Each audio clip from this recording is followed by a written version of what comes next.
Leo watu wengi walipoteza vibali vyao baada tu ya kukua na kuanza kutambua mema na mabaya.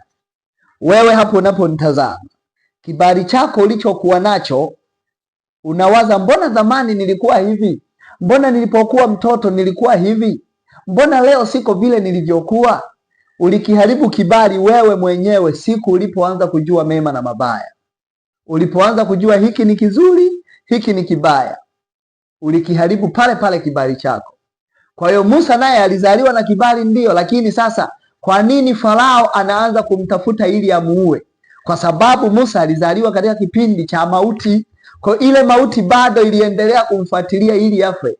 Lakini kwa sababu Musa alikuwa na kibali cha kuishi, Musa alipata mafunuo mapema, akakimbia akaenda katika nchi ya ugeni asiyoijua, katika nchi ya Midiani.